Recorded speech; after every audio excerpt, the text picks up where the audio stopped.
Oh.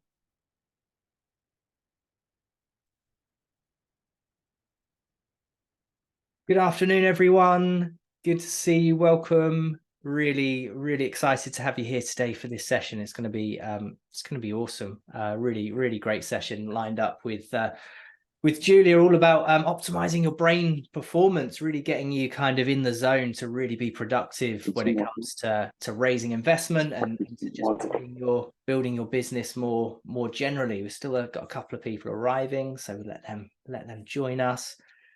Awesome. So look, a couple of things just before we sort of jump into the session. Firstly, if my internet drops out, I'm sorry, everything will kind of disappear for a moment, and I'll switch to a backup dongle. Very rare that happens, but I always like to just say, look, stick around. If the worst case scenario happens and something goes wrong my end, stick on the call. I'll reset everything and we'll get back. It happens once a year. Hopefully today it's not the time. But just like to pre-warn you just in case. Please do also make sure your Zoom names are correct with your actual first and last name rather than your brand name, just so we know who's here. These kind of act as your name badges that you would have at a physical event. So it's always good to know exactly who's in the room. Maybe someone's borrowed your Zoom and changed the name. So it's always good to know who is here so we can check you off our attendance list and see whether or not you turned up. And also, as many of you as possible to have your videos on. It makes it much more engaging for Giulia to see your faces rather than sort of blank avatars. So if we can have your videos on, that would be amazing. And I've also put you all on mute. It's nothing personal, just to cut out any background noise. And I'm sure Giulia will have time for a Q&A at the end where she'll invite you to kind of come and ask some questions, drop them in the chat, or unmute yourself and shout out. So those are the ground rules. Those are how we're going to run today's session. I'll give you just a quick introduction to Robot Mascot first, before I then hand over to Giulia for her amazing session. So look, for those of you who don't know who I am and haven't met me before, nice to meet you. I'm James Church. I'm the author of the best-selling book Investable Entrepreneur, but I'm also the co-founder of a company called Robot Mascot. So Robot Mascot, as I'm sure many of you know, we're an investment readiness agency. We specialize in creating investment materials that convince investors. And we work exclusively with founders seeking that kind of pre-seed, seed, and Series A funding. So we've supported over 3,000 founders to date. We've worked with founders from all over the world to raise investment, whether that be from the UK, Europe, Middle East, USA, Asia, Africa, Australia, literally all over the world to raise capital. And when they work with us, they become 40 times more likely to raise the investment that they're looking for. Raised more than 220 million to date as well. And this has led us to winning global awards for our investment readiness service. We've got Disruptor Company of the Year at the Globee Awards recently, Business Advisor of the Year at the Growing Business Awards as well. And ultimately, what Robot Mascot's here to do is make sure great ideas and innovations flourish. And we get so frustrated at seeing these incredible ideas struggle to raise the capital they need because of poor communication. And that's how we help our founders raise the investment that they're looking for. But before we continue, I do just want to say a massive thank you to all of you, because you've all bought a ticket for good for today's session. We've all done incredible work together. We've actually, between everyone who's bought a ticket, we've been able to provide 7 years worth of business training to female entrepreneurs in Africa from in a less privileged position to our own. And they're using entrepreneurship to pull themselves, their families, their communities out of poverty through the power of creating their own business. And as a result of today's session, we've been able to support 14 individuals for 6 months with finance and business training so they can get their business off the ground. They can employ their family, they can employ their communities, and they can use the power of entrepreneurship to pull themselves out of poverty and into a much better place in the world. So a massive round of applause to every single one of you for being part of this event and supporting this cause, because it's an incredible thing we're able to do by just putting on these sessions.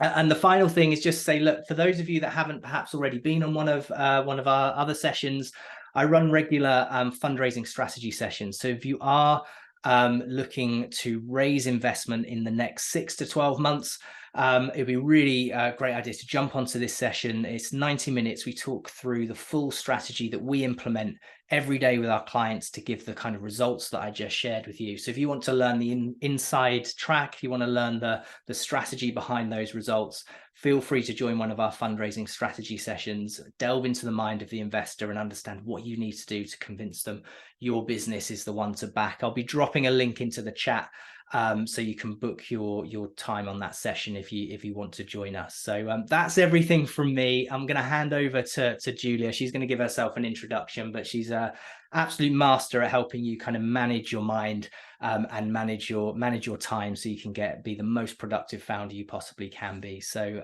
over to you, Giulia. Hello, everyone. Lovely to see some of you and read in the chat also that some can't put the camera on, but they're active, they're listening. So my name is Giulia, and I'm the founder of inGeniusly. So today, our training is called Optimize Your Brain Performance. And so as we get started, the reflection I would like you to ask yourself is, what does that even mean? Number one, and we're going to see a little bit more of that today, but also, why would that be relevant for us? As business owners, we all face a series of challenges, and that's true for every individual, but there are some challenges that are specific to business owners that are very interesting. Because if you look at your everyday life and the things that you go through on a day-to-day basis, there may be some images that come to mind, some challenges that we all face, and you can start thinking about them if you want to type some in the chat as well. But it comes from, it goes from dealing with a client or a potential client in a context that's not always easy, managing employees, raising funds, selling, building systems, making sure that everything is efficient, optimizing profit. So there's so many aspects that we have in our day-to-day basis. And if we think about all these aspects, they can all be brought down and improved in the moment in which we work on optimizing our brain performance. And I believe that our brain is the most valuable asset we have. And as a business owner, that's even more true, because other people may have at times more money. They may have a bigger team when we start off. They may have a lot of great technology. They may have tons of things. But one thing that they can't have is your brain. And in the moment in which you learn how to use it effectively, then your results start taking off. And what we say in terms of our tagline is that we help people to unlock their inner genius. And the reason for this is that our brain is incredibly powerful. I'll give you a couple of numbers just so that you have an idea. If you think about how many neurons we have 86 billion neurons. Okay, and this builds up so many incredible connections that our capacity is virtually limitless. If you think about information and how quickly it travels, I don't know if you want to try and guess, but you may make up a number in your mind of how fast information travels in our mind, but it's 268 miles per hour. So the brain works and it's powerful, it's strong. However, we get into a room to get something at times and we don't even remember why we entered that room. Or we meet someone and we don't remember their name. Or we want to come up with an idea and it doesn't always come in the moment in which we want. So what we need to do is not to become better, but to unlock what we already have in terms of our ability. Because our ability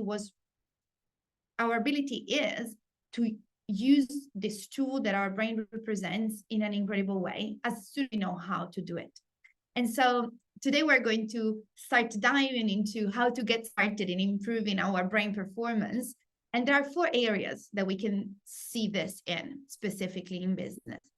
So when we think about unlocking our inner genius, we can think about unlocking our efficiency at work.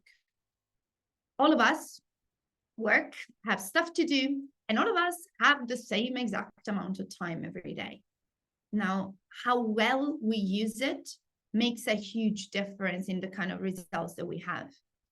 How much we are able to get out of a single activity in terms of value makes a difference. If we're able to be focused or we keep getting distracted all the time, that makes a difference. So unlocking our efficiency at work means not working more and more and more and more and more, but it means achieving incredible results with the minimum waste of energy and effort. And for some people, that means working more and doing more. For some other people, it means working less and achieving more. It depends. All of us are very different, but we all have the same amount of hours in a day, and we can all make sure that we use them better. The second area is learning skills. Unlocking our learning skills can seem more relevant to some than to others. And the reality is that all of us need it. The reason why I'm confident in saying this is that if I asked anyone, who of you studies? Maybe some of you would raise their hands. Some of you would say, I'm not sure, Giulia. I work for sure, but I'm not a student. However, all of us need to learn all the time. There's two types of learning. On one side, we have proactive learning, which means being able to seek out knowledge. For example, we can read an article, we can watch a video, we can go to a webinar, and we are proactively seeking out knowledge. On the other side, we may have moments the rest of the time in which we're not seeking out knowledge, but we're still forced to process information. Because anytime we receive an input from the outside world, what does our brain need to do? We need to understand what's going on. We need to process that information. We need to connect it with what we already know. We need to choose what to do with it. Do we need to act upon it now? Do we need it for later? Maybe we need to store that information for later. Maybe it's completely useless. We just need to get rid of it. But imagine your brain doing this every single moment, all day long. At the end of the day, of course, we're going to be a little bit tired. And there's a problem in all of this, which is that no one has ever really taught us how to learn effectively. And so this can become very draining. But in the moment in which we unlock our learning skills, we can handle that part much easier. Then we have our brain performance. So unlocking our brain performance means learning how to observe the external world and connect the dots in a much easier way. Noticing more details that are relevant, connecting elements in a critical way, coming up with new ideas, being innovative, but sticking to the brief, being able to generate an idea when we need it, not just when it happens.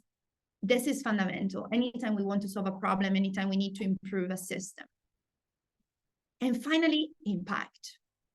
It was very nice to see that thanks to this workshop, we have been able to make a difference for some people that may be a bit less privileged than us. And so I know that for everyone in this room, impact matters. And very rarely do you find someone that wants to be an entrepreneur or has a business and just doesn't care at all about the impact they're going to have. And there are some skills that in the moment in which we develop them can help us to affect the external world better and more. And today we're going to learn about these skills because we're talking about brain performance. And when you think about brain performance, what do we imagine? So we need to understand that brain performance is only the result, okay? And in the same way, during this session, I'm going to say some things, but there are tools or strategies that can help you to make the most of the session. I know that some are applicable for everyone, some are not if you're traveling, but if possible, how can you make sure that you will get the most? One side, pen and paper.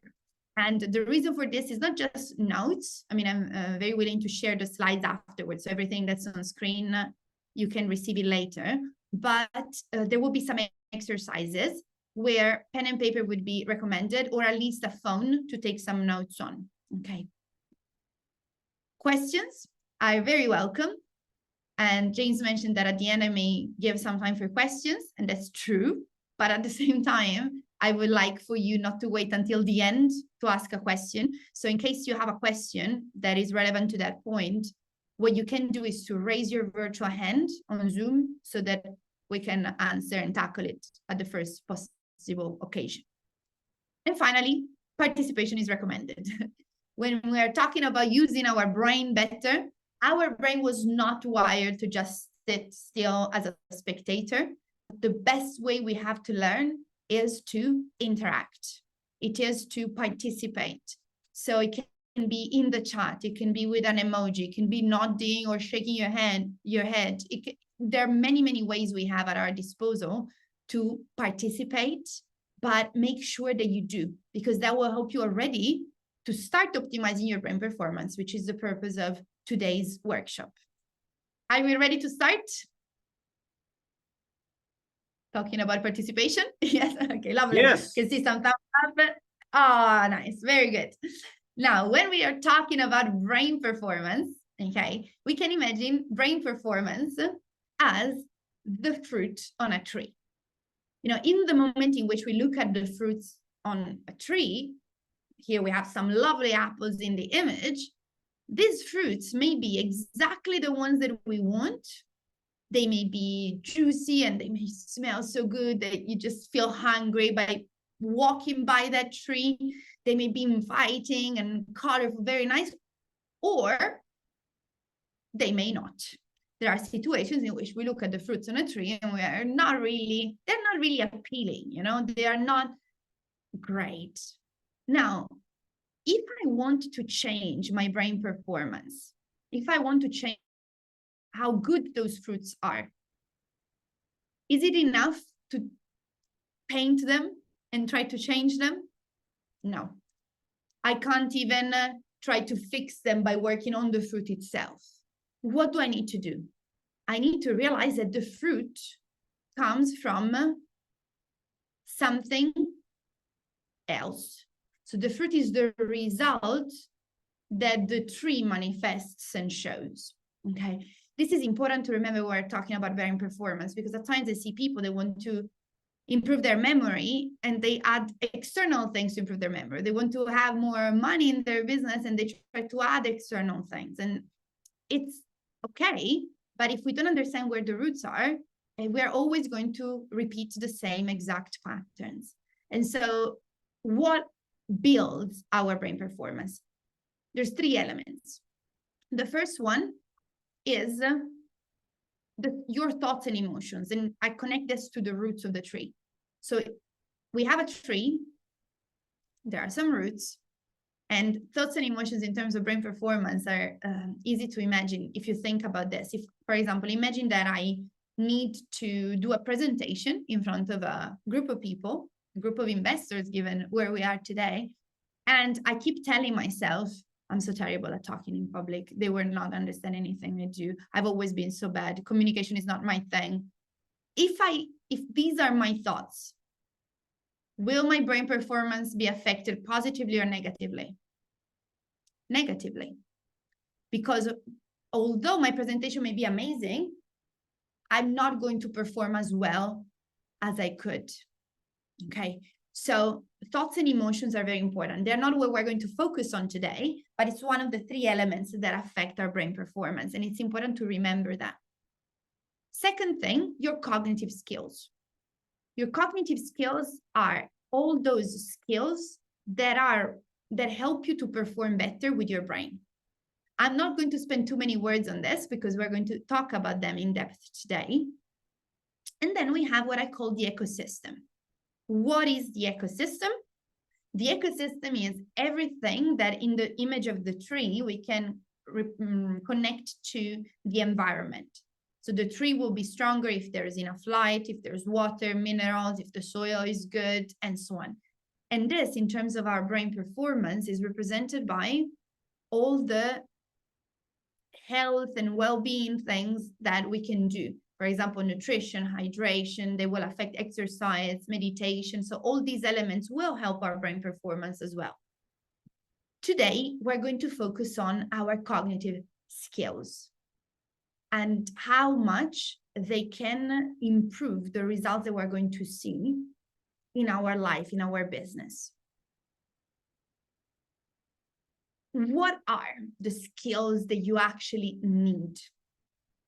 We can look at an example of 25 skills that are important. So when you ask people, what skills do you need in order to do better in your business, in your career? These are some of the most common answers that you find. Some people will say productivity, communicating clearly, leadership, charisma, managing a team. So there's like many that you can find here, and some may seem more relevant to you than others, but they're all very important skills to master. How do we choose? So how do we select the ones that we should focus our attention on? Because remember, our brain needs to focus on one thing at a time in terms of skills to develop, because otherwise we get overwhelmed. So how do we choose? Well, first, the distinction that we can make is between these two sets of skills. So you can see that some are yellow now and some are not. If I asked you to think about the difference between the yellow skills and the white skills, what could it be? So if you try and think about why some are in yellow and some are blue, are white, what would you say? I'll give you a moment to think.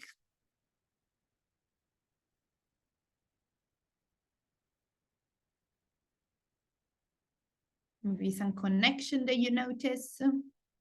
If not, no worries, I'm going to give you the answer. But talking about brain performance, it's always important to try and participate and ask ourselves the question rather than just receiving the answer.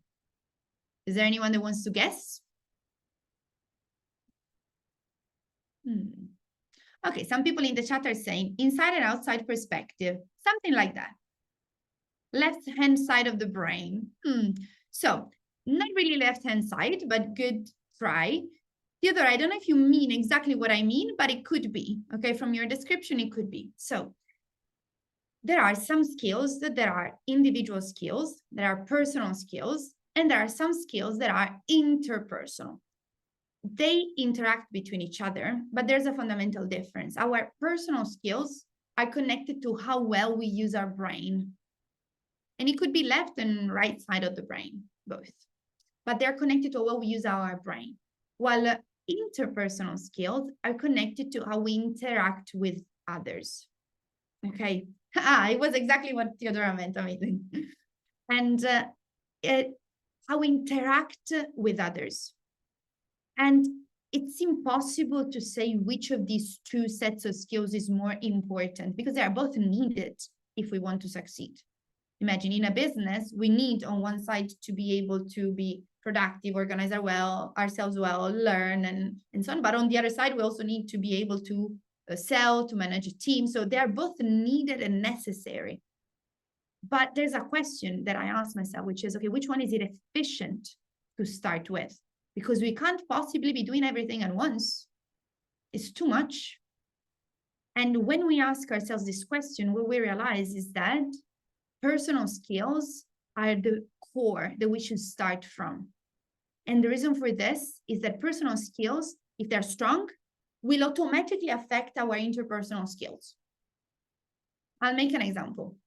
Here, there are the skills that were in yellow, so the personal skills. If I asked you, what do your sales skills depend on? So thinking about sales skills, what of the personal skills will affect your sales skills, if you had to say? You can type it in the chat if there's some that attract your attention particularly.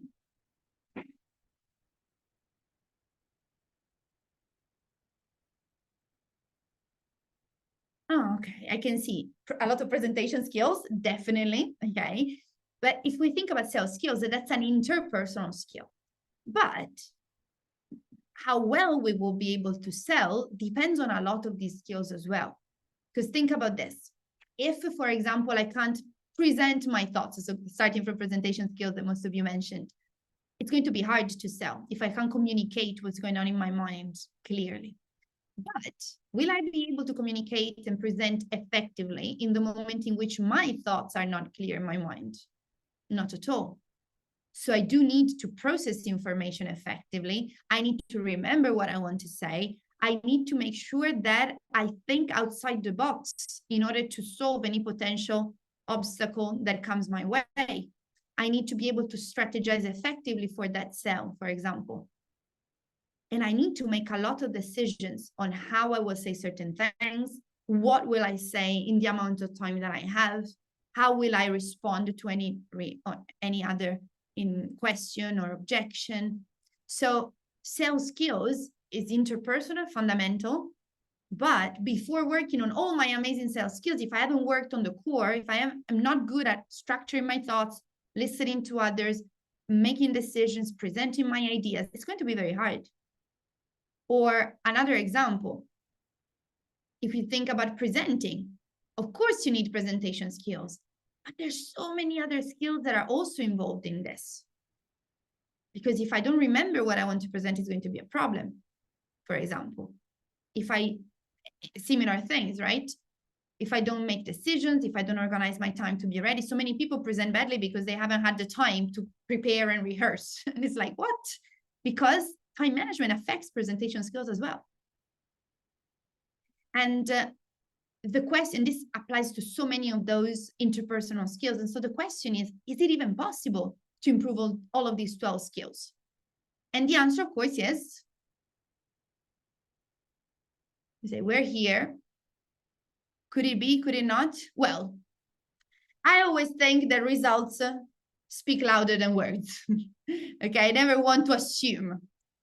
So what I'm going to do is I'm going to show you an exercise. I will just ask you, James, if you could also put, oh no, nothing, already done, so sorted. So I will need to write something, and we're going to do an exercise, okay? How will this exercise work? We're going to test someone on one of those skills. I don't know if you remember what that jigsaw puzzle represented as a skill. Some of you may remember. It represented, some people do, okay, it represented memory. Okay, so we're going to see an example of how good our memory could be. Okay, and this exercise will be performed by Toby. So Toby, could you please unmute yourself? Hello, hello, hello. Lovely. Hello. And you can also put a blindfold on, please. Fantastic. And while Toby is putting a blindfold on, I'm going to explain how the exercise will work. So we're going to have Toby performing this exercise. And how will the exercise work? We're going to tell Toby a series of random words. The first ones that come to mind are fine. And I'm going to write them down here on the board. Toby has a blindfold on. And the reason for this is that we don't want him to see anything. Yeah, okay. Toby, can you also show if you have any earplug or something to suggest you things? My ears are free. Okay, ears are free, lovely. Okay. And the reason why I say this is that when you see this exercise, some of you may be tempted to think that there's a trick. But the most amazing thing is that the only trick is the ability that Toby has developed in using his brain more effectively, okay? And later we're going to see why we've done this specific exercise rather than something else. But for now, what I would like you to do is to enjoy it and participate. So how can you participate? I would like you to write a series of words in the chat, random words, but I'll give you a couple of directions. Number one, don't say words that are related to each other. Because if you tell Toby, beach, shovel, bucket, Baywatch, ocean, it's a bit too easy, okay? Second thing, try to say words that are not always easy necessarily, okay? Because we really want to test Toby's ability to retain information, okay? So any word that comes to mind is fine. Some may be easy, but also make sure that there are some that are a bit more complex so that you can really test him, okay? So we can start. I will wait for the words to be in the chat so that I can read them out and write them on the board. Let's see what the first word will be. Oh, okay. Word number one is shard. Shard.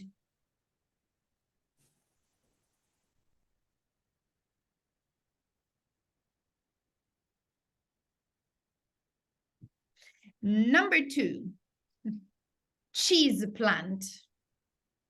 Say that again? Two, cheese plant. Okay. 2 words.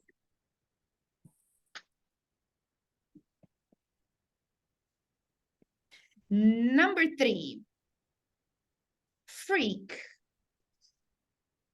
I don't know if it was referred to Toby. So number 3, freak.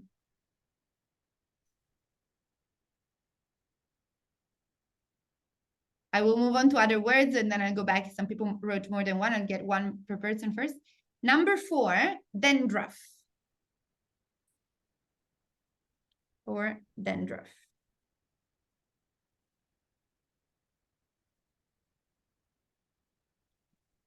Number 5, father.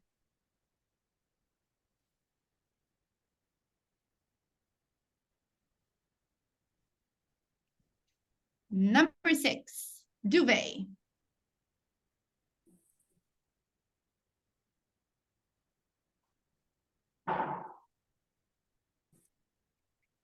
Number 7, airplane.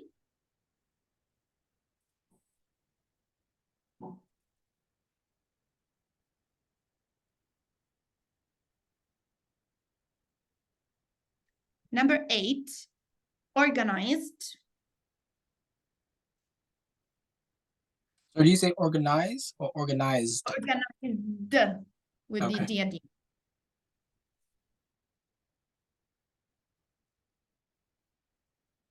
Number 9, multi-purpose compost. So 9, multi-purpose compost.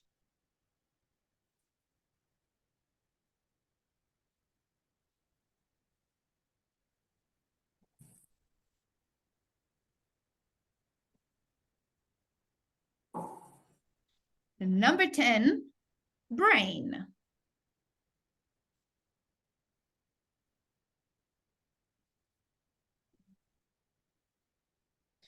Let me stop here for a moment. So here we have 10 words.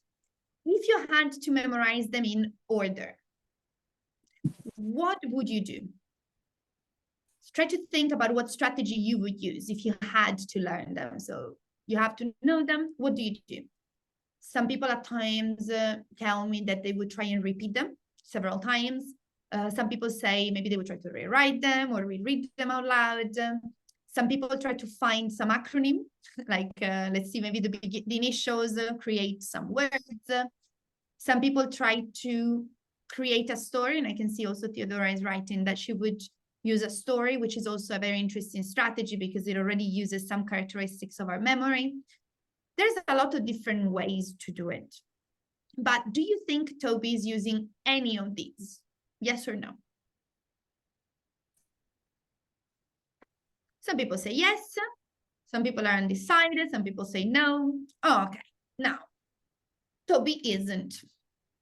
And the reason for this is that for Toby, it will not be enough to remember these words in order, but he will also need to know them connected to the number. What does he mean? If you ask him for a number, he will need to tell you what word it is. If you ask him for a word, he will need to tell you what number it is. And in order to do that, a repetition for sure wouldn't work, but also doing a story, he would need to count and come up with a word. But from how quickly he responds, you will know that he isn't counting, but he's actually made the recall phase of information in his memory perfect. Now, Toby, is everything fine for you so far? Everything is great. Amazing. So let's do that. Let's get up to 20. Okay, so I'll go back reading the words. I will try to skip the easiest and just go for the hardest. Okay, so we make them even harder. So 11, we have excavation.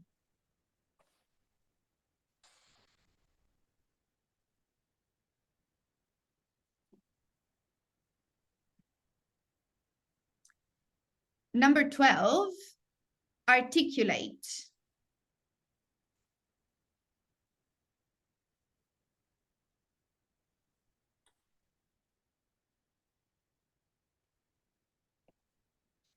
Number 13, ponder.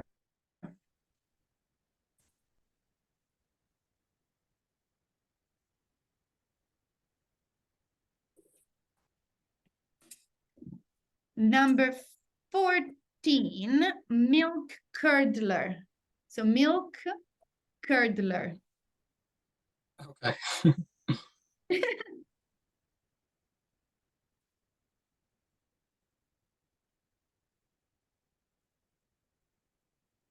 Number 15, negotiate.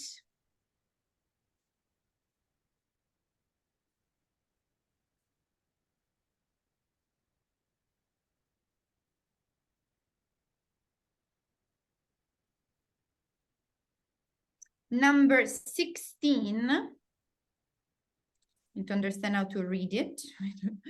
Okay, fantastic. Claustrophile. Could you say that again? Claustrophile. Okay. So 16, claustrophile.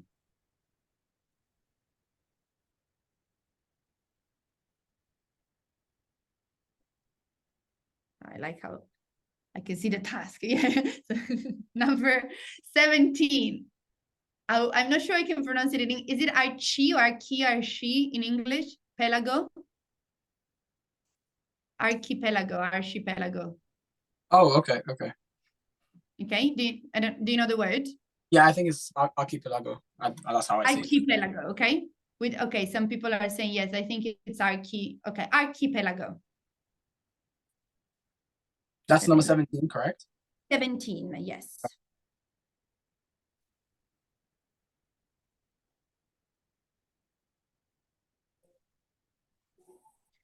Number 18. So you're challenging my fuchsia, my pronunciation. Fuchsia, the color. Fuchsia. Okay. Okay.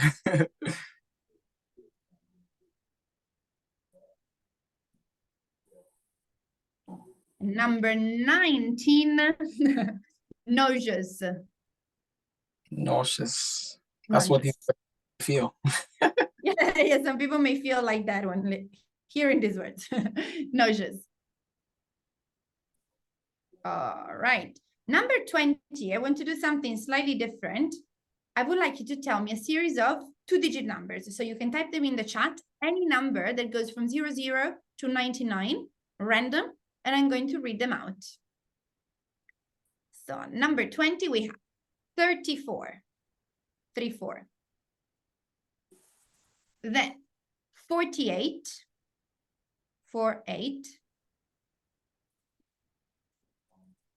54.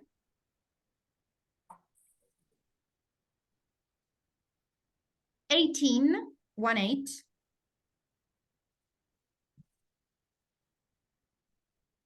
Anything else? 56. 56. Okay, we can stop here. We have a 10-digit number for number 20. So my question for everyone is, if you were in Toby's shoes right now, how would you find this exercise?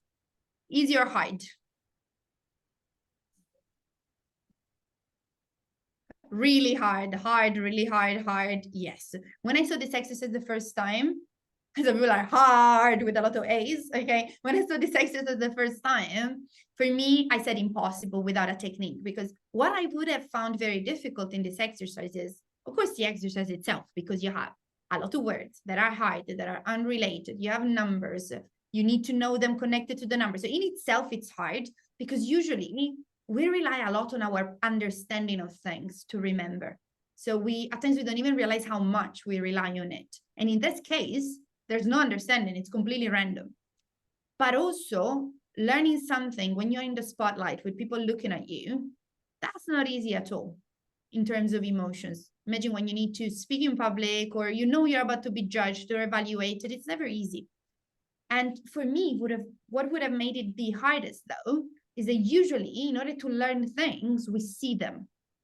In this case, Toby has not seen these words. He's only heard them. How many times? Once or twice. So I repeated some to make sure he would hear them correctly, the most complicated ones. But otherwise, he just heard them once. He didn't have a sheet of paper where he could reread them, repeat them, rewrite them, and so on. And that's what would have made this the hardest. Okay. Now, is everything fine for you, Toby? Yes. Very good. He seems fairly confident. So should we trust him or should we test him? Yours is the choice.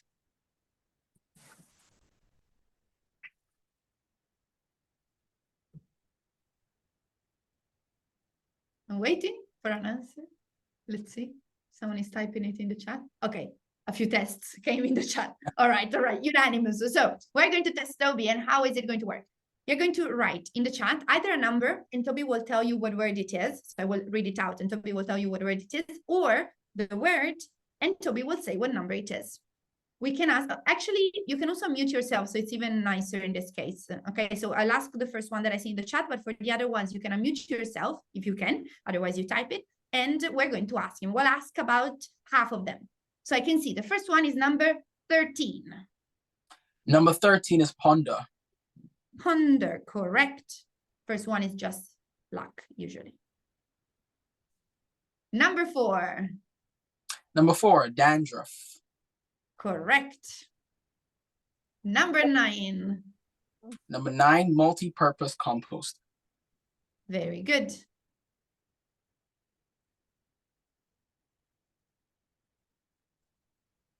Who wants to ask one? Oh, Martin is asking. Number 20. Number 20. Jump right to it. Okay. So you can say digit by digit. It's a very long number. Okay. So number 20, just making sure everybody can hear me. Yes, we can. Fantastic.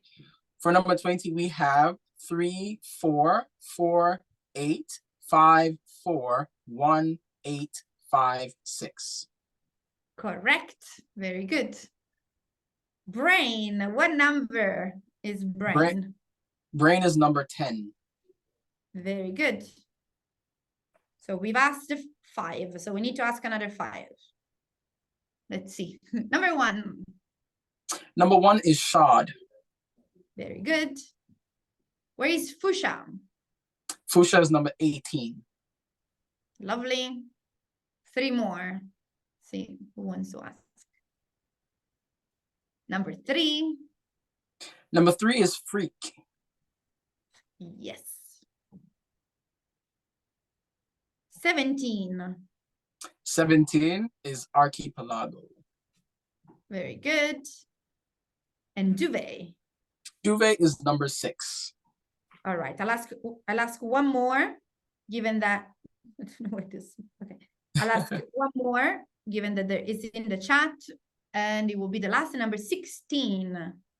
Number 16 is claustrophile. Very good. So far, everything correct. So would he deserve a big round of applause? He would. And I appreciate that some people are clapping already, but I said, would he? Because maybe he was so lucky that today we asked him exactly the only ones that he remembered.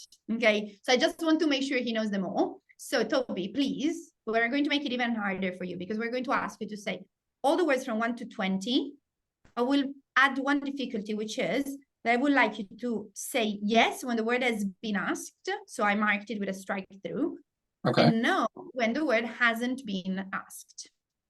Okay. And at the end, we'll dismiss him with a big round of applause and you can remove the word. Go ahead. Cool. One last time checking if everybody can hear me. Yeah. Yes, we can. Fantastic. So Good. He's working from Ghana, and so he always checks if we can hear him. But here, Wi-Fi works. So you can Yeah, the Wi-Fi works. Fantastic. Good. So number 1, shod. Yes. Number 2, keys plant. No. Number 3, freak. Yes. Number 4, dandruff. Yes. Number 5, father. No.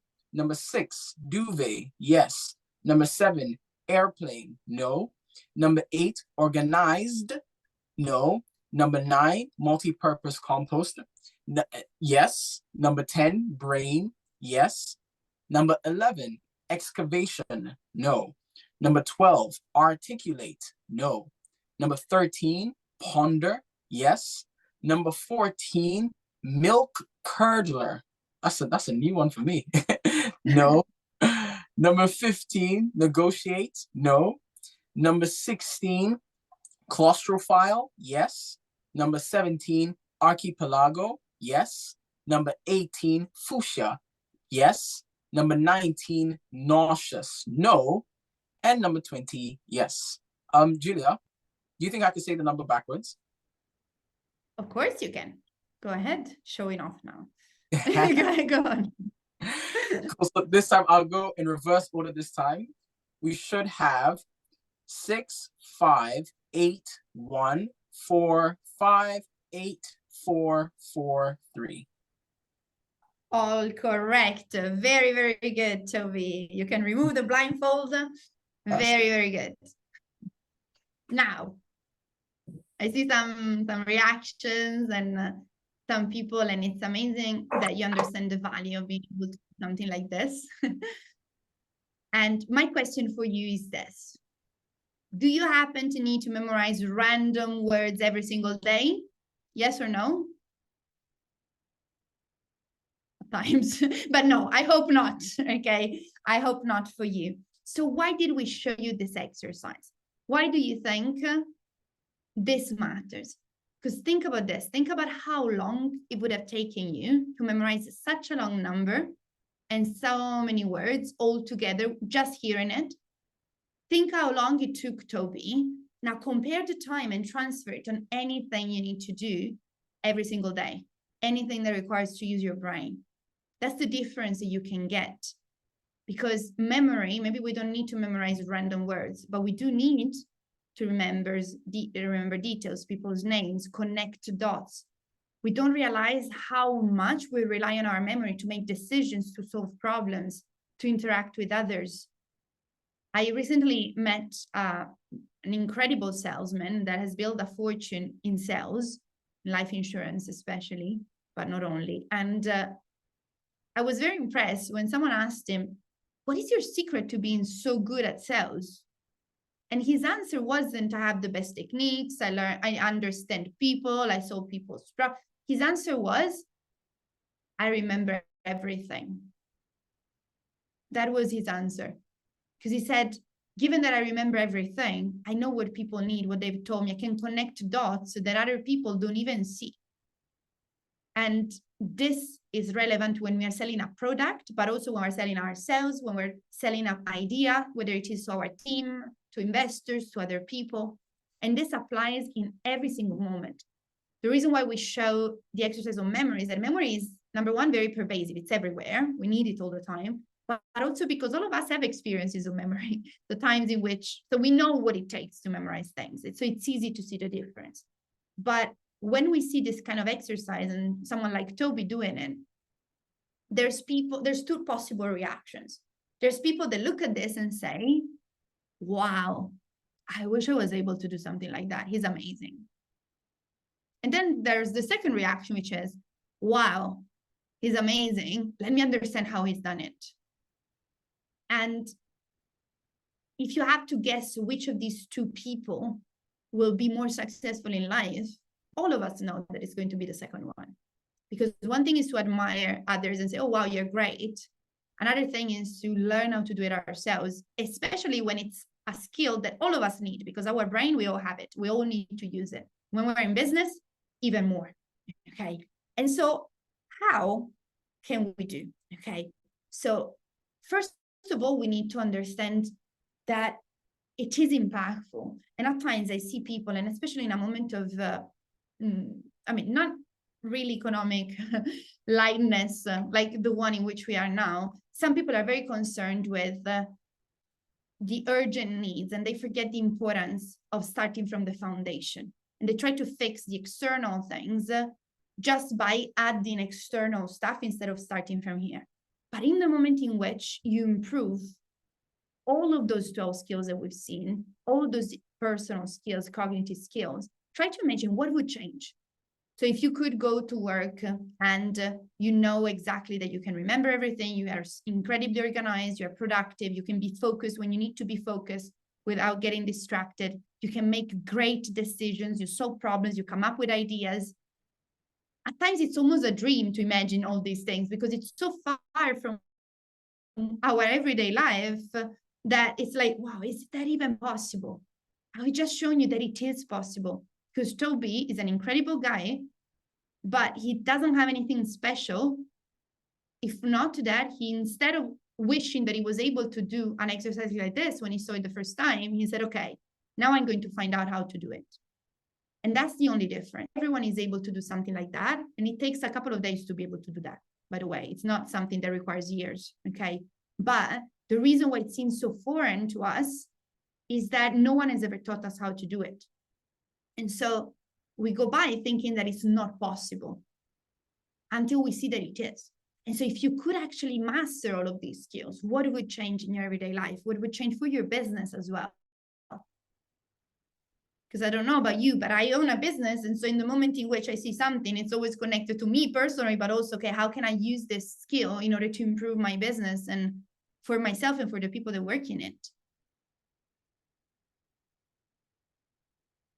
So how do we achieve these results?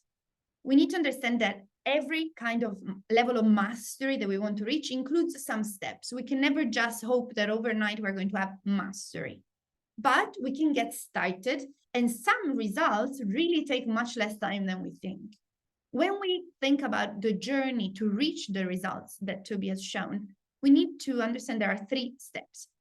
First of all, we compare it to a journey. Imagine a road trip. So you want to go on this road trip. What is the first thing you need to do? You need to create a roadmap. So you need to understand where you are, where you want to go, how to get there. Without that, you're going to move around and not knowing where you're heading. And if that's the purpose of the trip, amazing. At times that may be the purpose. But in life, we can't expect to achieve incredible goals if we don't even know where we are heading, where we're starting from, and so on. Once we have our plan, our roadmap, what do we need to do? We need to start the car. And that is not as banal as someone can think, because if I have an incredible car, but I don't use it, or it won't start, I'm not going to go far. And finally, I can go and visit all the cities one by one. I can never be in 2 cities at once. Now, same thing for our brain. First of all, we need to make a plan. We need to understand where we are, where we want to go, and how to get there. At that point, we can move on. But first, we need that plan. And in the journey that we propose, today, of course, we're going to start with the first step. And in the journey that we propose, the roadmap is created with what we call the inGenius assessment. Then we can unlock our genius. So we need to, what is our car? It's our brain. How well do we use it? There are so many skills that we haven't used in so long at a proper level. So we need to remove some rust. We need to use it effectively. And then we can go and master all the skills one by one. Okay. Now, in order to create the roadmap, we need to answer 2 questions. The first one is, which of these skills do you need? There's 12 cognitive skills that are foundational and fundamental in what we do. Which ones are relevant? Maybe there are some of them that already when you look at them, you're like, I'm amazing at that, or that's not relevant for me. That's normal, okay? Because in order to build your roadmap, you need to understand, okay, which ones are relevant to me? And second, in what order? This is important because the mistake that a lot of people make with skills is that when they identify that there's 5 things that they need to work on, they try to work on all of them at once. But what's the problem with that? That our brain can't process all of those skills at the same time. And so the progress is very frustrating because it's slow and it doesn't happen. And that's a pity. So we need to understand what is a priority, what is not, what do we start with? And then have a plan, the same way in which we saw you can't be in 2 cities at once. Especially for some of these skills, you can't learn them together because it would be too overwhelming for your brain. You need to understand, you need to select, you need to start with what matters the most. And today, we're going to start with the first step to create a roadmap. So we need to create the roadmap. What is the first step to create a roadmap? Is to ask ourselves what our perception is of where we are now. But our perception is not just, oh, I feel I'm an 8 at this.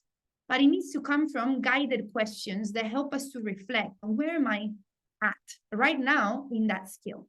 So we're going to do an exercise where we're going to, I will leave you some questions, and as I said, I'm also going to send you the slides so you can also review them later. But a few questions for each of the skills so that you can have a number that comes to mind from 1 to 10. Where am I at with this skill? Okay, but it doesn't come just from pure idea, but from answering those questions. So the first category, if we want to split these 12 skills in categories, the first category is efficiency. So everything that's related to time. And so if we think about this category, what are the skills that will be in here? If you had to guess one skill that's in here, you can type it in the chat. What are the skills connected to our efficiency out of the ones you saw? Oh, okay. Time management, very good. Very obvious. Nice. Focus, absolutely. Time management, focus. And the third one is productivity. Okay. So very good. Let's start with time management. So I'll put a couple of questions, 3 questions for each skill. And I want you, as you hear the question, to just ask yourself, okay, from 0 to 10, where am I at in this skill based on these questions? So time management. Do you feel that time is within your control? Are you good at sticking to the plan? How often do you get to the last minute to get things done? So time management connects to our ability to make a proper plan that leads us where we want to be, feeling that we are in control of that time, and being able to stick to the plan that we've made. Okay, good time management involves all these things. So ask yourself what number you would give, and then just give me a thumb up when you've done it. Don't overthink it. It needs to come more from the gut, you know, from your gut than from overthinking it.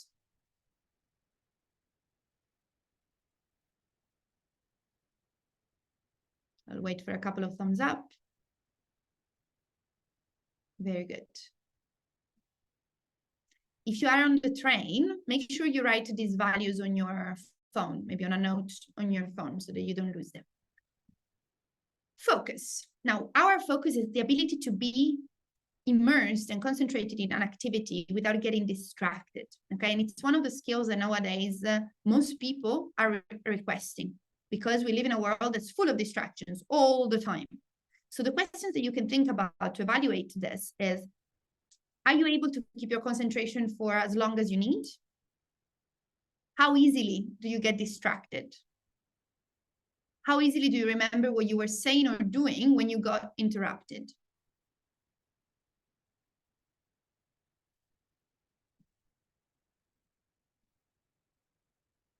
Again, ask yourself what value, and then you give me a thumb up.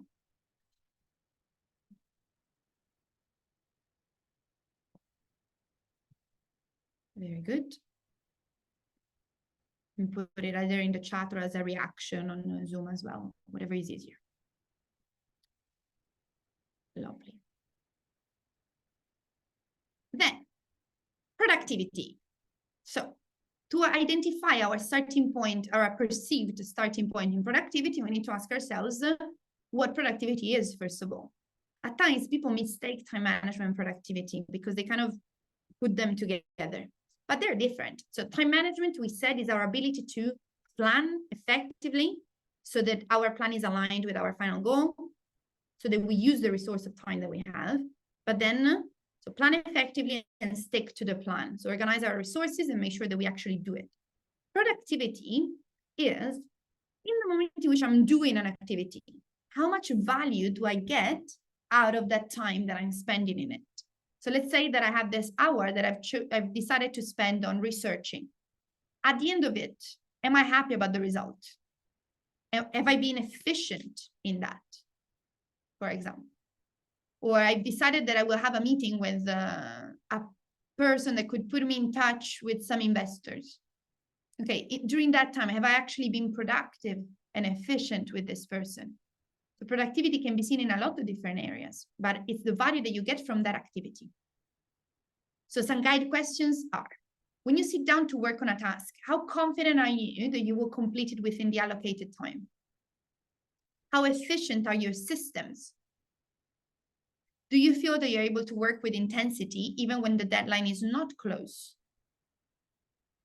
Some people are able to be intense when the deadline is tomorrow, but they can't activate that when the deadline is far away.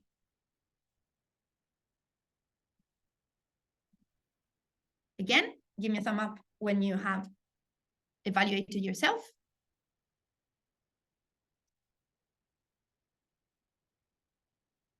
If you're tired of thumbs up, you can also change emoji, it's fine.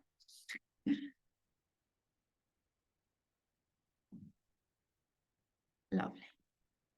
Then we can move on to the second area, and we have acquisition. Now, what is acquisition in this case? It's acquisition of knowledge, information. As you, we love learning. Not maybe learning at times if we don't know how to do it effectively, but we love knowing things. Now, if you think about how you feel when you know something, that's an incredible feeling. When you think about, I need to learn it, not always incredible feeling, okay?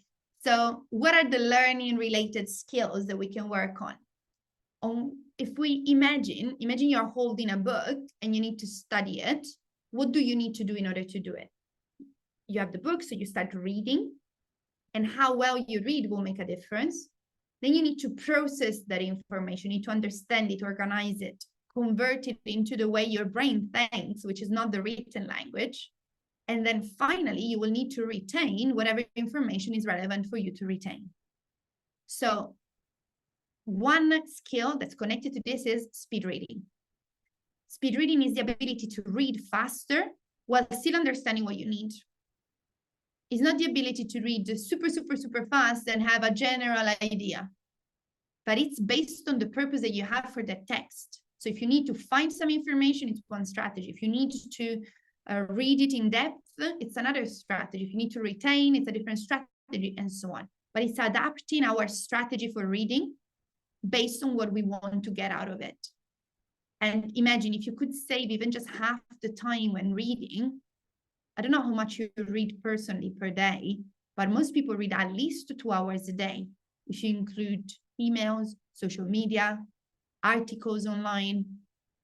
If you can save 1 hour out of 2 hours, in a year, you've saved 15 24-hour days, 2 weeks of life.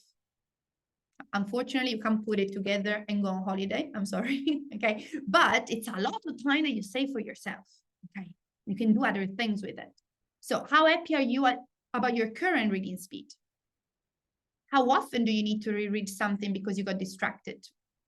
How easily can you retain what you've just read?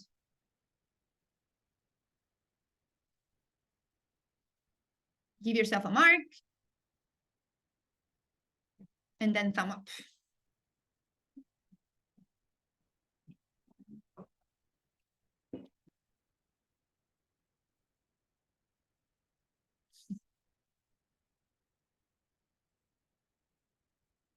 Effective learning. Are you happy about your ability to process complex information? Have you got a clear strategy to understand information that is not immediately understood?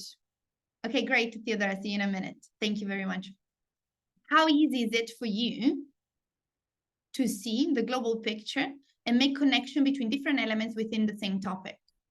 And this applies when we're learning from a book, but also when we're learning about business, when we're learning about ourselves, about our products, about our services. Seeing connections is fundamental.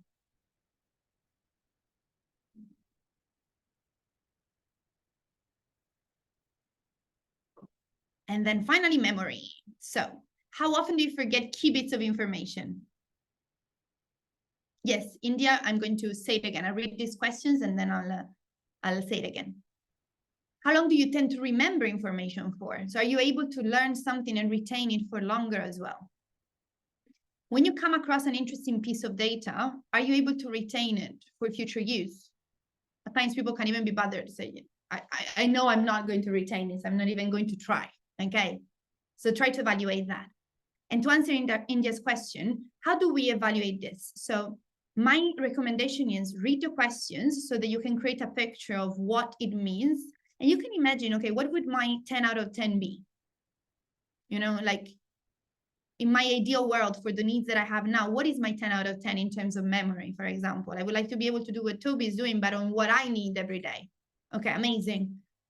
And then the next question is, where am I at from 0 to 10 in that journey? So if that represents my 10 out of 10, how close am I to that 10 out of 10? Have I answered, India?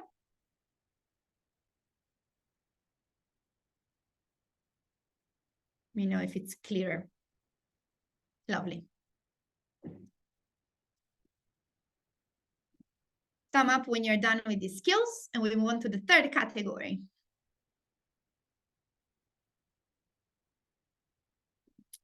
Very good. So the third category, we have evaluation. And these are the 3 skills that help us to observe the external world and put together all those dots that we have seen.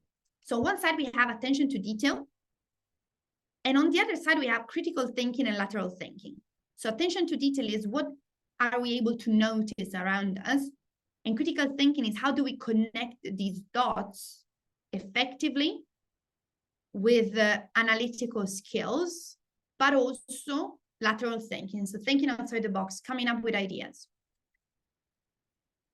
So for critical thinking, the questions that you can ask yourself to create your 10 out of 10 picture are, how able do you feel at analyzing data? How accurate do you feel your judgment is? How easily are you swayed from your initial point of view? And in there, of course, there needs to be balance. So on one side, if I know that every single day, as soon as someone gives me an opinion, I change my mind, maybe I'm a bit too easily swayed. On the other side, if I never change my mind because I don't want to be swayed, it may be a bit extreme on the other side. But this is necessary in business. We are given constant information and constant proposals and requests. And so it's important to be critical in analyzing all of it. Thumb up when you are done. And we move on to lateral thinking, so our creativity. If I ask you who of you is creative, there may be some people that say, yeah, and others that are like, I don't know. Reality is that the problem is that we have ideas constantly, but it's hard at times to create the idea that we need in the moment in which we need it. And the reason is not that we're not able to, is that we don't know how. We don't have a strategy for it. In the moment in which we learn how to do that, we access the power of our creativity, and it's immense. It's one of the most incredible skills that we have. So how creative do you feel you are? How easy is it for you to innovate? How easy is it to come up with an idea at the required moment?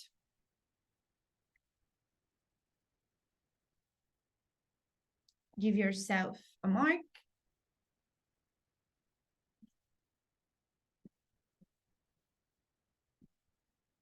And we move on to attention to detail. So do you feel you have good observation skills? How easy is it to notice that a detail is wrong?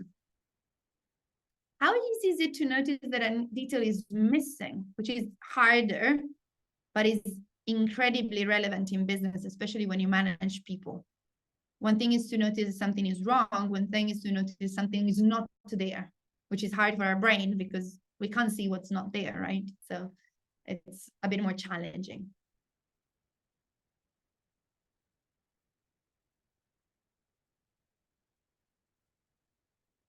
And we can move on to the last area, which is the area of influence and impact. So there are 3 skills that are cognitive skills, but they affect the external world the most. The first one is decision-making. I don't know if you know how many decisions we make every day, but some studies have shown that we make over 35,000 decisions a day, which is like 1 every few seconds. It's incredible as a number. And they studied that over 200 of these are on food.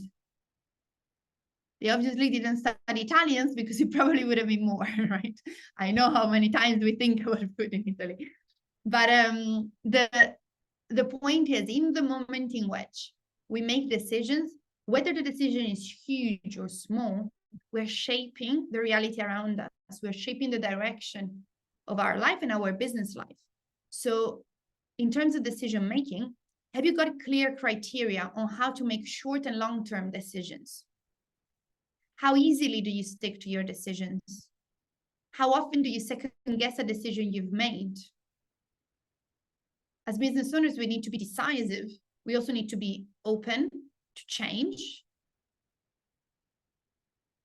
But we can't live with regrets and second guessing. It's going to be very hard. So we need to have that balance again between being very decisive, but at the same time, open to change in our mind when something turns out to be different or when there's new information on the plate. One thing that I notice is that many more people than I would have ever imagined don't have clear criteria. When I ask, do you have short-term criteria, long-term criteria, a lot of people are not clear on that. And in the inGenius assessment, it comes out. And it's good to acknowledge that so that then we can build our own criteria. Presentation skills. Do you feel you can easily convey your message across? How comfortable do you feel at talking in public? How engaging are you when presenting?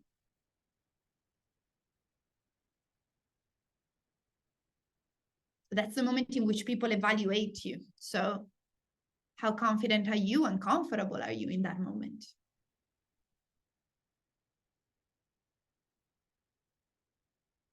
Imagine your ideal 10, and then you evaluate yourself. And we go to the last skill, which is problem solving. In your opinion, I want you to make a guess. When I ask people to evaluate as problem solvers, so evaluate their problem solving skills, for most people, do they feel they're great problem solvers or bad problem solvers? You can do one or two, great or bad. What do you think people think about themselves? I see some votes.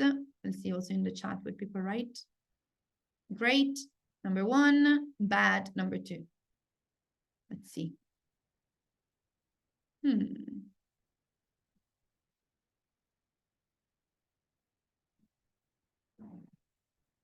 Oh, okay, great. Okay, most people are saying that people believe they're great problem solvers. And that's true. So everyone thinks they're amazing at solving problems, which is amazing until you look at the world and you say, there must be something wrong, okay? Because it can be, right?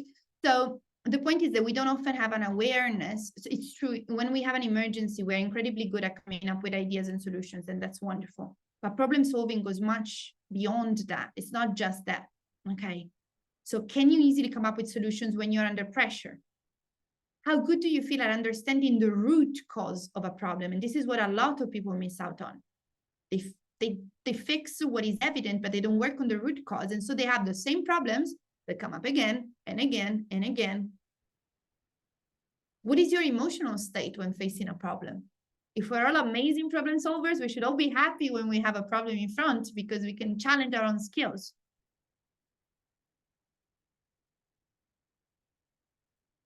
Evaluate yourself. And you should have 12 scores of your current perceived level in each of these skills. And this is the very first step to build your roadmap, okay? Because when we want to build our roadmap, we need 3 elements. The first one is your perception. So what do you feel you want to improve more urgently? And this exercise that we've done has helped you to identify that. And it's something that only you can know. Because when you look at these skills now, you may have more awareness on, okay, what is it that I feel is my urgency? What is less relevant? And so on. Second thing, your goals. So what is actually needed for your goals? Because your perception is important, but it's not completely reliable. Okay, we have other 2 elements. And your goals, it's a mixture of you and us. What does it mean? That you know what your goals are. We, with our 14 years of experience, we know what skills you need in order to achieve those goals. And some are not that evident. A lot of people tell me I need to improve my memory. And then when I see what their goals are, it's not a problem of memory, it's a problem of lateral thinking, or it's a problem of focus, something else. So we need to collaborate in that sense. And the third element is your skill level. So what are your results in each skill? Not just your perceived results, but your objective results. And that's something that can only be done by an objective assessment, because our own perception of ourselves will always be biased, necessarily, at times in positive, at times in negative. We don't often have a standard to compare ourselves to, or the standard we have is partial. So what is the objective assessment telling us? When we have these three elements, that's when we can actually create a roadmap. And I'll make an example of what the inner genius assessment, some elements of the inner genius assessment look like. But once we understand your starting point, we can see which skills are strongest for you, which ones you need to focus on if you want to achieve the goals that you have for yourself and for your business. And here you can see, for example, a comparison of perceived ability and actual scores. And you see how some people underestimate themselves, like in this case, this person mostly underestimate themselves. Others overestimate themselves. It's not easy. That's why we need an objective assessment. And the goal is to build a roadmap. And the inner genius assessment helps you to build this roadmap so that you know exactly what skills will help you to get to the goal that you have right now. What are the skills? It gives you clarity. You know what to focus your attention on. So how does the inner genius assessment work? On one side, for the assessment, we assess you on the 12 different skills to unlock your genius so that we understand your strengths and weaknesses. We have the scores on each of those, and it's an objective assessment that has developed with practical exercises, because very often you find self-reporting assessments, which are interesting, but they're not enough because you are biased. When there's something objective, although it may be a bit more scary, it's more helpful because it gives us the actual situation, the actual picture where we are at. At that point, we cross-reference the skills with the goals that you have. And we identify the most sensible sequence for you. So if you really want to achieve your goals based on your perception, based on your goals, based on your scores, what do you need to start with? What is the priority for you? And all of this, we don't give it to you in the form of a report, but we have a 1-hour appointment with you where we deliver your results so that you can ask all the questions you have and leave with a lot of clarity. This is what is important, because at times, I don't want to just send you a report and then you never read it, or you read it and then forget about it. But when you have an expert in front of you, what can you do? You see the results and you understand how to act upon them. And this assessment is something that we sell to the public for £169 per person. But in this specific workshop, what we decided is to give it for free to the people that are present today. And also the ones that registered, I think, we'll discuss with James. There were a few more people that couldn't make it last minute, but only to these people. This assessment will be given as a gift. How does it work? You will need, if you want to get it, you need to book an appointment, and you find a link in the chat right now where you can book the meeting with the mentor for the delivery of the test. For all of you that will book the meeting, you will receive an email with the directions on how to take this assessment, so that what we've started today in terms of identifying your perception on each of these skills can become a proper objective assessment of, if you want to reach the goals that you have, what is it that you need to focus on? What is the priority? What is the order of the skills? And that's something that we can only do with something objective, okay? So the way in which it works, you will receive an email, you will have the directions, you will have a link, you take the test at home, and then in the day of the appointment, you meet with the mentor so that a mentor will deliver the results to you and walk you through each aspect, each result, answer all the questions so that you leave it knowing exactly what to do. I want to leave you before closing with an example of a testimonial that we received about the inner genius assessment by this gentleman whose name is Providence Klugan. And what he said is, I always knew that confidence was not my forte, but the way the test made it obvious and showed how it was affecting all of my goals was mind-blowing. I'm now fully aware, and though I haven't even started the modules, that just being conscious of it and taking little steps has made an impact. I have started working on a project that I'd been procrastinating on for years. That's how powerful the test is. And I would really recommend anyone that wants to improve and develop the skills to take the test, because this is an offer that, I mean, people usually pay for, but I am very motivated at ADO working with business owners that are ambitious. And I think that if you're part of this community with James and Robert Mascot, is because you are aiming high, otherwise you wouldn't be. And so this is the kind of person that can benefit the most from understanding where they are. And then, of course, if you want to continue in a journey also with us. I want to thank you for being here during your busy day to understand how to optimize your brain performance, because that's something that I never take for granted. We may tend to get stuck in our day-to-day and forget about the importance of improving the foundational skills.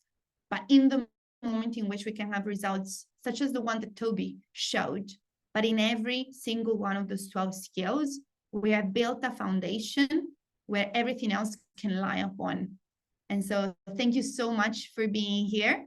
I hope you enjoyed the session, and good luck with your business, regardless of you taking the assessment or not. Good luck, and keep investing time for your growth, because that makes a huge, huge difference in our entrepreneurial journey. Thank you very, very much, and have a wonderful evening. Bye-bye, everyone. That's brilliant. Thank you so much, Giulia. What an amazing and interactive session. Are you okay to stick around for 5 minutes in case there's any questions from anyone? Absolutely. Yeah, brilliant. Well, if anyone's got any questions, feel free to raise that virtual hand or unmute yourself, and we'll and just shout out. There's you know, just get in there if you've got anything you wanna ask. Or are you feeling very positive and ready to go and make things happen? Yeah, Nick. So how did he do it? How did Tobias do it? So in 5 minutes, what I can say is that if you think about our memory is based on a series of characteristics. Okay.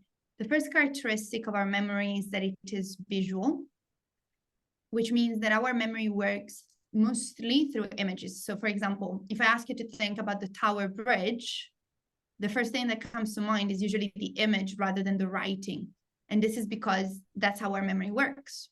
So the first characteristic we need to use is that one. Second characteristic is that our memory is associative. So it works like a chain. It means that every new memory that we create needs to be connected to something that we already know. Otherwise, it will just be a floating memory. You know, when you have something on the tip of your tongue, it's because you know that you know it, but you can't access it in that moment. And this is because it wasn't connected to something.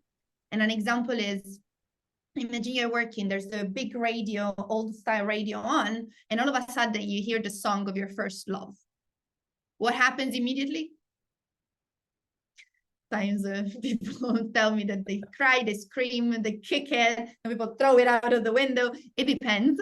But for sure, that memory, that song reminds you of a series of things, a moment of your life, because it's deeply connected to that. And the third element is our memory is based on emotions. So whenever there's an emotion involved, it's easier to remember things. When something is boring, insignificant, we are not going to retain it. We need to make it memorable. And a very simple example is to imagine if this thing was happening next to me today in the office, when getting home, would I actually tell someone? I imagine if I see something super, super weird, I will go home and say, you know what happened? Or for for the younger ones here, would I record it and put it on TikTok or Instagram? So that shows that it's something that, okay, would attract the attention. And so when we learn how to convert information that we need to retain, use in the language that our brain uses, by using these three characteristics, already our retention goes up. And then, of course, there's a technique to do that, but it's based on statistics. And this is something that already you can do when there's some hard word or a hard name to remember. Try to always convert it into something that your brain can see, because otherwise it's going to just float there and die. You're going to forget. Nice. Thank you. Thanks for answering that. Awesome. Any other questions? That's a good question, Martin. I can see Oh, one is in the there? chat. Oh, yes, yeah. So which Yes. skill takes in general the most time to master? Yeah, great question. That's a very, very interesting question. So depending on the skill, there are 5 of them that you can unlock immediately. And those are focus, attention to detail, problem solving, lateral thinking, and critical thinking. Well, when I say unlock, I mean that the biggest chunk, so the biggest change happens in a couple of days. It's like, then you can refine and improve, and that may take longer, but the biggest change happens immediately. The others, it depends on the skill. So for example, memory is one in which certain elements require very little time. So it's a matter of knowing how it works more than needing time to master it. For example, retaining lists or names, foreign words, that's fairly quick. The part with numbers, when numbers are involved as well, it may take a little bit longer. On average, there's no skill that requires more than 1 month to get to its 80% at least. Then you can improve, refine, and that you'll always continue to improve. But 1 month is the maximum that you need to master it. Awesome. Hopefully that answers your question, Martin. Cool. I don't know if there's any other questions. Probably time for one last question if anyone's got something they want to quickly shout out. If not, we'll bring the session to an end. Last call. I've got one. If no one else, but please interrupt me if anyone else has one. Doesn't look like it. Far away. Okay, cool.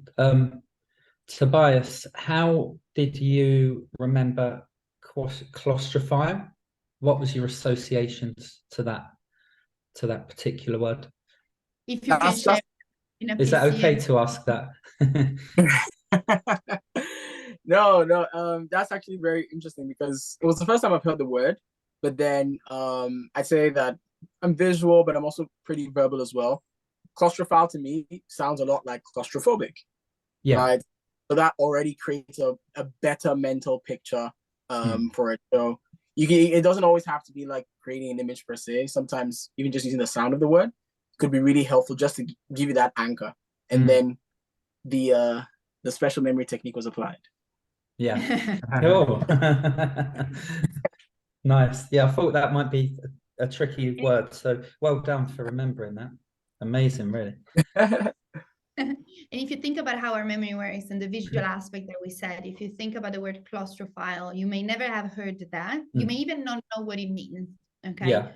Maybe you've heard claustrophobia. So you can imagine someone with claustrophobia. You can see that. And to remember that's file at the end, you can imagine a file.